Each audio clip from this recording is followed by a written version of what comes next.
Um, dois, três, foi. Bom, olá, senhoras e senhores. Estamos começando aqui mais um Bugio, canal Bugio, uma produção do pessoal de Teresópolis. E vamos continuar conversando na sequência das discussões que nós tivemos já com a Ana Litardo e com o Beto. Vamos continuar conversando aqui com o Hugo Cerqueira e a Van Roy, o vulgo Valentini, da Feirinha Agroecológica.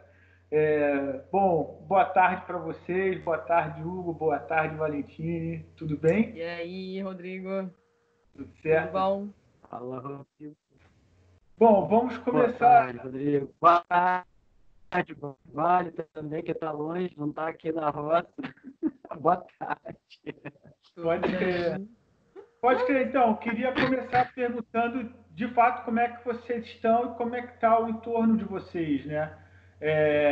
Como é que está a comunidade de vocês? Se as pessoas têm gente contaminada, se não tem, como é que está o trabalho de vocês? Se tem alguma restrição ou não? É, Vamos começar com a Valentine, que não está aqui, né? Por favor, Valentine, conte aí pra gente, cara, onde você está e como é que está aí. É ótimo que a gente vai ter uma noção de como a Covid está sendo tratada em outro país. Por favor, Valentine. Então, gente, eu estou aqui na Bélgica, né? Que é o meu país natal. E então aqui a crise está meio que passando já, né? Então, quer dizer que o confinamento também, na verdade, já entrou em fase de desconfinamento, né? Hum. Então, isso é bastante positivo, né? Agora já tá começando a sair dessa fase de confinamento total, a gente já pode começar a ver algumas pessoas com bastante limitação, o uso de máscara, né? As escolas vão retomar gradualmente agora, então, assim, tá começando a normalizar um pouquinho, assim. Então, as pessoas já estão voltando a trabalhar, e graças a Deus no meu entorno eu não tenho conhecidos, não tenho familiares nem próximos que adoeceram, né? Mas, enfim, teve muitos casos, mas também a situação aqui nos hospitais não chegou a passar do limite, né? Então, Ah, legal.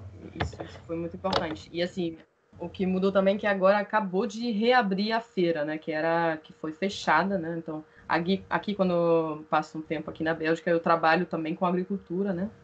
E então teve um impacto forte, principalmente porque a feira fechou, né? Mas isso agora, semana passada foi a primeira feira, né?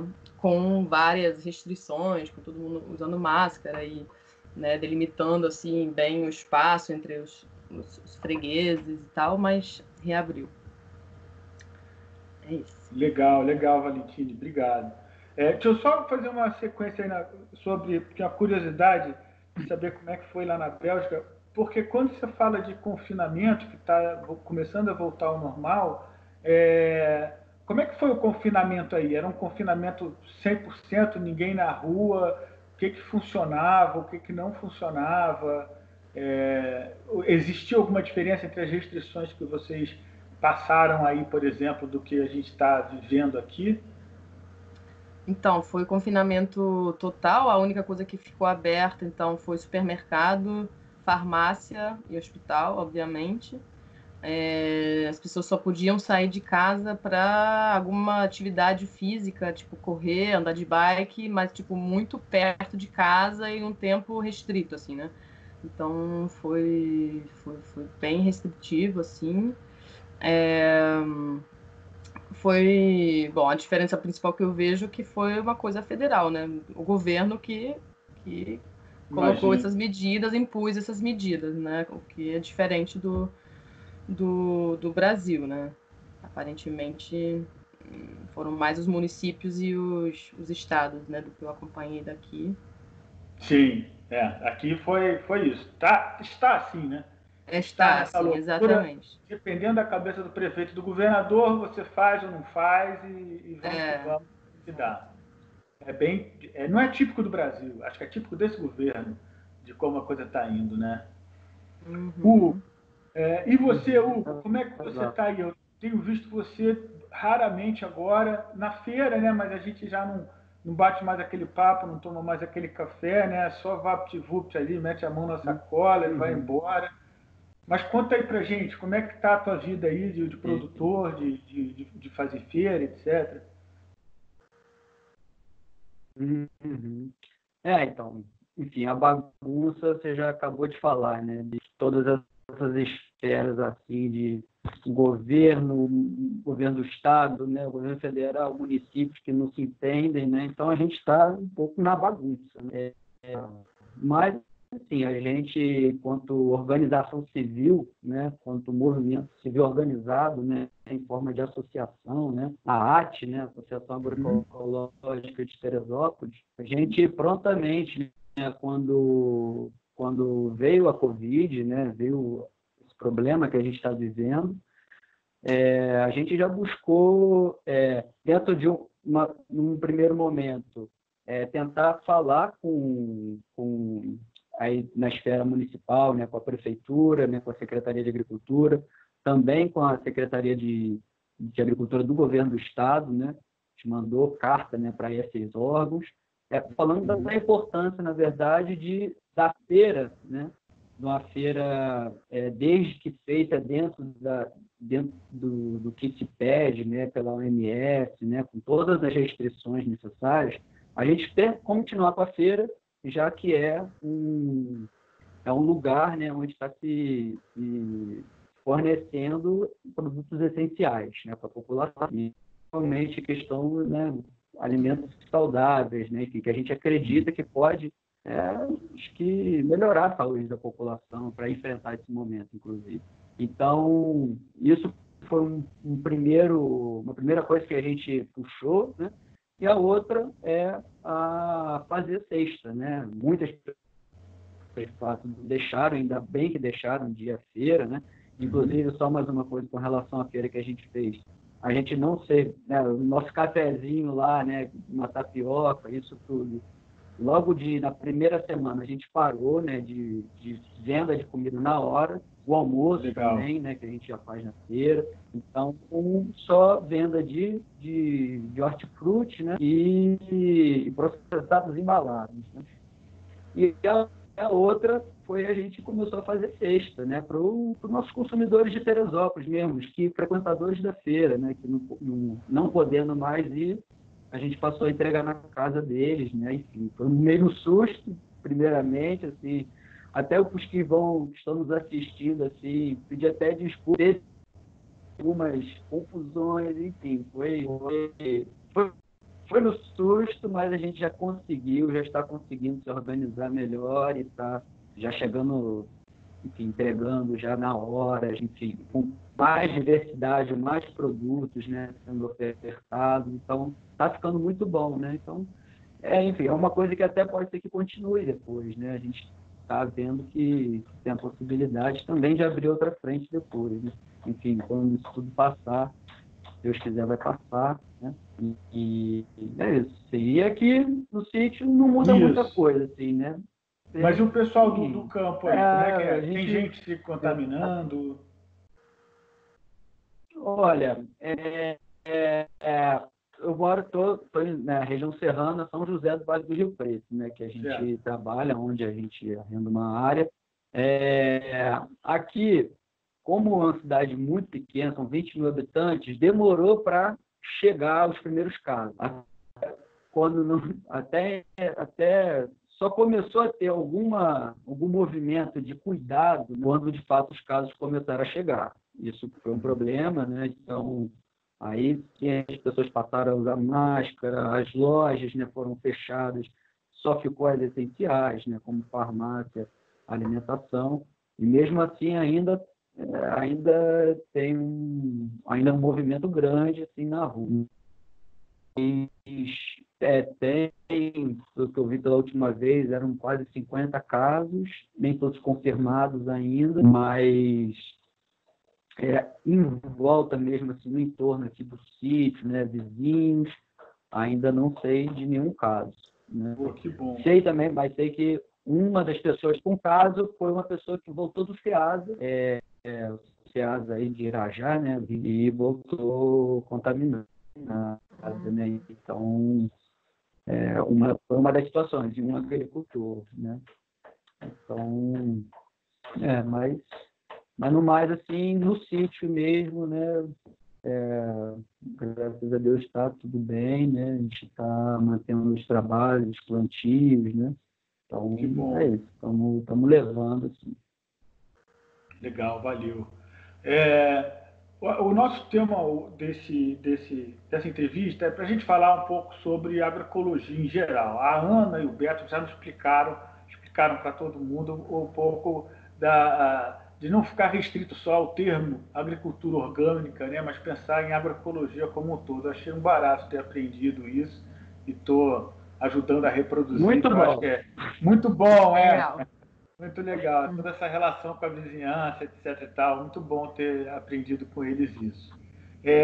Bom, o primeiro passo que a gente precisa, e eu queria perguntar para vocês, é sobre essa possibilidade da gente ter acesso à terra e fazer uma conversão do uso da terra para essa agricultura, com essa relação mais próxima dos vizinhos, né, mais próxima dos próprios consumidores, né? E que você fala, por exemplo, você falou, pediu desculpa pelo lance das entregas, mas assim, por algum problema, sabe? Mas eu sou consumidor da feira e de antemão já está entendido qualquer problema, porque de antemão a gente já sabe quem são vocês, entendeu?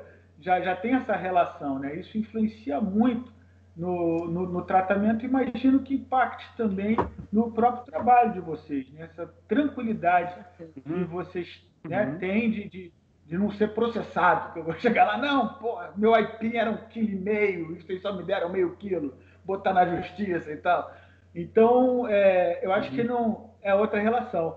Mas eu queria saber de Teresópolis, assim, como é que fica isso aqui, como é que é o acesso à terra? Tem terra para as pessoas ainda terem acesso, comprarem, começarem a produzir algum tipo de agricultura, de agroecologia, de fazer agroecologia aqui? Podemos começar com a Vale, podemos fazer sempre esse circuito aí. E a Vale, por favor, Vale, fale um pouco também de como é que é na Bélgica. Vamos aprender um pouco sobre isso, como é que vocês são aí. Vamos lá. Na verdade, assim, terra para plantar, com certeza tem. Mas o acesso, na verdade, tanto aí quanto aqui, é bem complicado, né? Bem complicado. Na verdade, é uma questão financeira, né? Assim, acesso à terra é muito caro, né? Então, isso, no nosso caso, foi um complicativo, né? Na verdade, a gente começou, tanto o Hugo quanto eu, em sítios diferentes, né? Mas sistema de arrendamento, né? Que é bem comum, assim, mas que é na questão da agroecologia, né? Como o Beto e a Ana com certeza já falaram, né? Explicaram um pouco de o que é essa relação com a terra, né? É muito importante, né? Ter uma garantia que você possa realizar esse seu trabalho a longo prazo, né? Vamos dizer, com médio e longo prazo, né? Porque é um investimento muito grande. Na verdade, a ferramenta de trabalho número 1 é a terra, né? Sim, imagino. Então, tanto no trabalho que você vai fazendo de melhoramento do solo, que é fundamental assim na agroecologia, né? Eu lembro até quando a gente chegou na fazenda, tem o gerente da fazenda que a gente trabalha, ele fez um comentário assim para outras pessoas assim, falando da gente que a gente não era agricultor, que a gente não cuidava de plantas, a gente cuidava da terra, né?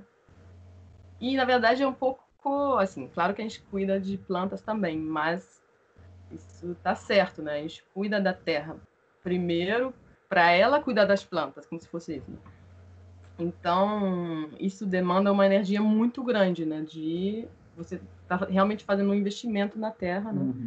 Aos poucos e um esforço muito grande. Então, é importante que você possa também beneficiar, de certa forma, dessa terra melhorada, né?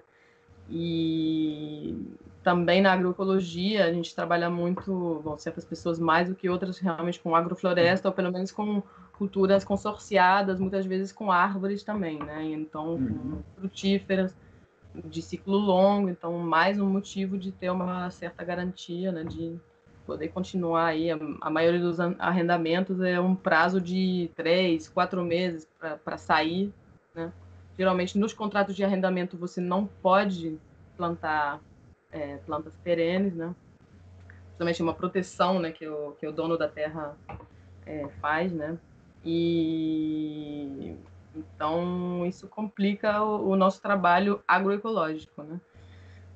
Por quê? Então, Como é que funciona isso? Se tiver uma plantação de algo que vá ficar na terra, a pessoa que está arrendando pode exigir algum tipo de valor em troca disso? É essa que é a relação? acho que tem essa questão, sim. Se você planta culturas perenes, você pode, tipo, na saída, assim, não está claro no contrato que você não podia plantar essas frutíferas, você poderia, depois do rompimento do contrato, falar, sim, pois, mas eu plantei essas frutíferas, eu quero colher o fruto desse meu trabalho, né? Poderia pedir isso na justiça e tal. Então, geralmente, os donos, né, uma forma de se proteger disso, colocam como cláusula no contrato de não plantar perenes, né? Então isso já enfim, já vai quase que contra a agroecologia, né? Então por isso a importância, né, de, de ter a propriedade ou pelo menos um contrato muito bem feito de você ter a garantia de ficar ali até se aposentar, praticamente, né? Mas não é fácil. No nosso caso, na verdade, a gente tem a grande sorte que a gente tem uma doadora, né? Alguém que está fazendo quase que uma reforma agrária escolhida, né? De ajudar a gente financeiramente para a gente ter acesso à terra. Então, isso é uma sorte muito grande Pô, que e bacana. porque é um complicativo para muita gente, sem dúvida. Não sei se você quer falar alguma coisa ou complementar. Vai lá, Hugo. Assim, eu acho que tem essa pergunta, né, esse tema, né, acesso à terra, né, ele, assim, fundamental, assim, é princípio, é a origem de tudo, né, que a gente tem enquanto viver, né, humano, né, tudo vem da terra, né, a nossa economia, o nosso viver é, e assim, é quase como talvez assim, enquanto sociedade a gente ainda não tenha isso tão ao ponto assim do que eu quero chegar aqui. Eu acho que se a gente tivesse tão bem claro isso, dessa importância, né, da terra para a pessoa que trabalha nela, a importância dela ter a segurança de que o que ela produz, o que ela plantou, ela vai colher. Por exemplo, a sociedade brasileira, assim, ou uma parte dela, não criminalizaria um movimento como o dos trabalhadores sem terra, né, o MST, né, que, infelizmente, ele luta para que luta de uma forma legal. Ele quer que se cumpra, né, está lá no Estatuto da Terra, que terras improdutivas não cumprem a função social dela. E se a função social não é cumprida, ela tem que ser desapropriada e colocada como para a reforma agrária, para pessoas que querem colher. Então, assim, é uma coisa simples, é uma coisa que está, inclusive, prevista na lei, né?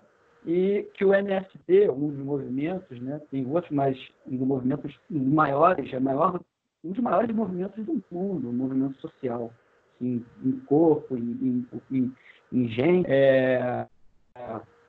ele, assim, ele acaba sendo criminalizado por estar tentando uma coisa como essa. Então, assim, até uma coisa assim, gostaria até de as pessoas que estão nos assistindo, assim, da gente, quando está falando desse tema, de pensar um pouco na empatia. Empatia, assim, no sentido de se colocar no lugar do outro. E assim, querendo assim, se colocando no lugar do outro, vamos se colocar no lugar de um agricultor, de uma agricultora que não tem a terra, que querem trabalhar, querem colher esses frutos, querem viver disso, né? E o que eles conseguem é trabalhar numa terra dentro de um contrato.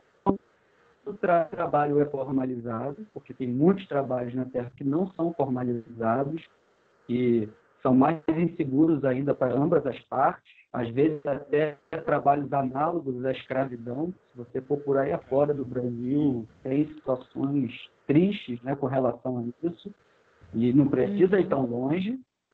Na região serrana, isso também pode estar acontecendo.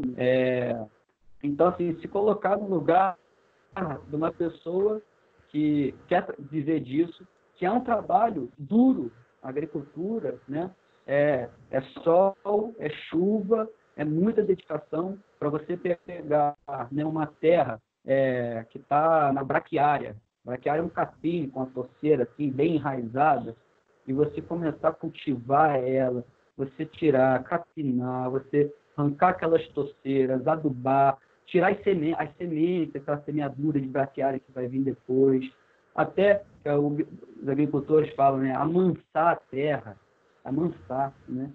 Até você conseguir isso são anos, 3 anos no mínimo. E os contratos, 3 anos, para você amansar uma terra, sabe? Para ela começar a realmente, você começar a colher ali já com mais fartura, né? Então, você pensar que o contrato geralmente é de 4 anos, cara, que agricultor, que agricultora vai escolher fazer agroecologia, agrofloresta sem terra, sabe? Então, assim, fundamental, uma sociedade que eu acho que está chegando na importância, enxergando a importância de que se alimentar de orgânico, né, se alimentar sem um alimento sem veneno, faz bem para a saúde dela, que é importante, né? Acho que isso é legal, a pessoa tá pensando na saúde, né? Eu acho que a gente tem que ir um pouco mais longe nessa discussão, no sentido mais amplo, né? Ampliar mais, porque senão, se o acesso à terra não vier junto com uma agricultura sem veneno, uma agricultura sustentável, com a agroecologia, não vai acontecer.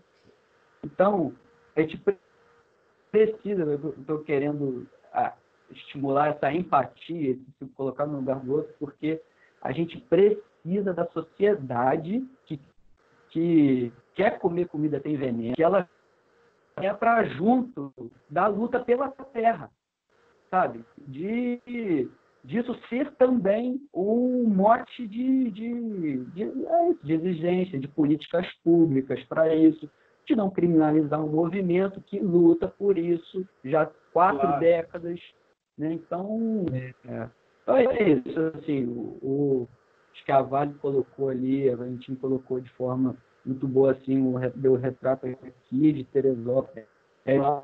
O nosso movimento dentro disso, né, enquanto agricultores neo-rurais, né, nós não nascemos na roça, né, não nascemos como agricultores, né, não somos filhos de agricultores, nascemos na cidade, com esse termo neo-rural, né, mas pessoas que tiveram a escolha de ir para o campo, né, só que a gente não conseguia, não tinha um dinheiro no bolso para comprar uma filha. Pô, graças a Deus, uma pessoa veio e está fazendo essa doação, né, que é uma espécie de reforma agrária. São muitas frentes possíveis, né? Acho que isso é um movimento de que mais pessoas poderiam estar fazendo esse tipo de doação, né, apoiando projetos de agricultores que querem plantar, né? Políticas públicas mesmo, um INCRA bem estruturado, com um foco importante, né, para a reforma agrária, e ao invés de criminalizar um movimento, chamar ele para junto, para dialogar sério e fazer valer, né? Então, é isso, assim, desculpa, um pouco um desabafo, assim. Não, pô, Mas mas tá ótimo. é um tema muito Sim. caro porque é muito suor aí que aí tu vê por aí fora, né? Para não conseguir colher depois é muito triste. É É muito muito triste. triste. Não, e as pessoas veem, é sensacional você ter falado isso, porque as pessoas veem um movimento como o ST e vê essa parte, esse time da frente, né, que vai às vezes para a terra porque ela está sem ocupação, porque ela está sem ocupação, não está sem produção, e aí você vê o que passa no jornal é esse time que está ali no conflito, etc e tal. Só que quando você vai olhar o que eles fazem com a terra depois que eles estão lá dentro, é assim, é uma revolução, é surpreendente, sabe? Tem Uhum. comunidades, escolas Impressionante. fantásticas, Impressionante. um ambiente cultural maravilhoso. São os Exato. maiores produtores Não, de arroz orgânico da América Latina hoje. Pô, foi sensacional você ter falado. exato. Não teria como, né, a gente falar sobre acesso à terra sem citar o querido movimento MST. Ele é... Agora, eu queria. Exato. Você quer falar alguma coisa, Vale? Não, Pode só para falar. complementar, que inclusive é muita terra disponível, né? Mesmo em Teresópolis, assim, você vê É isso que eu muita, queria muita perguntar. terra disponível, não acessível por causa do preço, mas assim, muita terra parada, né? Tipo, não são espaços muito grandes que um agricultor precisa, né? E ainda mais na realidade de Teresópolis, né? Que é muita terra inclinada, né? Aí você vê as maravilhosas baixadas, que geralmente são aras, né? Isso também é É, outra história, mas que são assim as terras que seriam as melhores para a agricultura, geralmente, né? Na região de Teresópolis também, para são cavalo.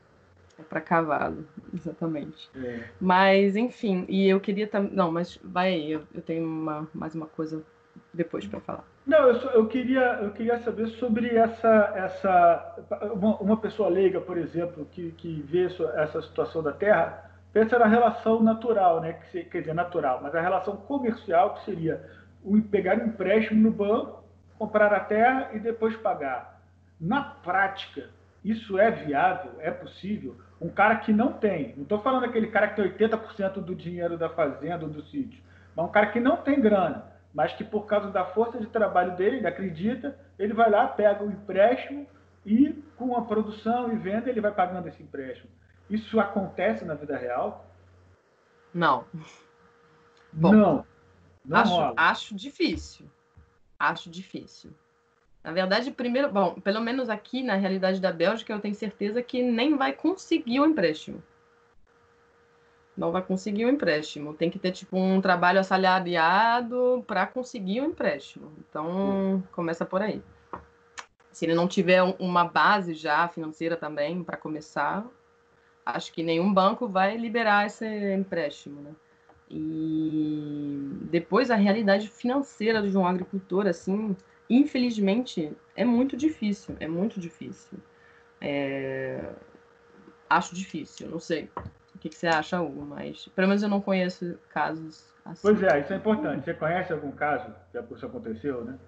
É, Esse é o primeiro sim, eu retrato, acho que né? Se não, tem algumas experiências se eu não me engano, com o Banco da Terra, que Crédito eu acho que já é um fundiário? programa que não existe mais, mas o Banco da Terra, depois teve o crédito fundiário, o Banco da Terra, na verdade, tem até algumas, na região serrana, tem algumas experiências dessas, por exemplo, ali em Friburgo, ali a Barracão dos Mendes, que era uma fazenda que foi desapropriada, loteada, né, para famílias, né, umas 20 famílias começaram a produzir lá, e foi através desse tipo de reforma agrária, né? A pessoa até depois vendendo o PA, que é o Programa de Alimentação, de Aquisição de Alimentos, né, do governo. E depois, acho que depois da lei de 2009, né, dos 30% da agricultura familiar para merenda escolar, né, o fornecimento de gêneros alimentícios para merenda escolar, também foi incluído isso. Olha, de certa forma, isso pode ser pode ser interessante. Apesar disso, é muito difícil viver da agricultura. Assim, é difícil você dar porcentagem da sua produção para numa viagem, numa parceria, num arrendamento, você tem que dar uma porcentagem. Também é difícil dar essa porcentagem para pagar um financiamento, porque, cara, para você conseguir ter os seus gastos mínimos, né, os seus gastos cotidianos, né, que aí vai de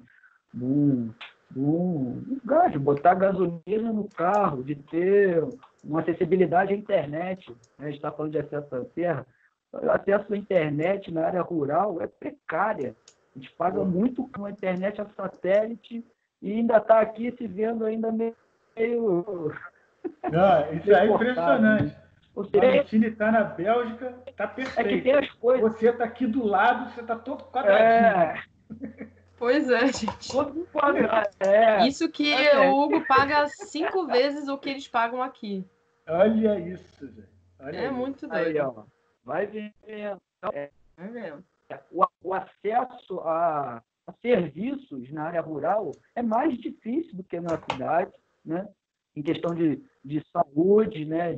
A própria educação é mais complicado esse acesso, né?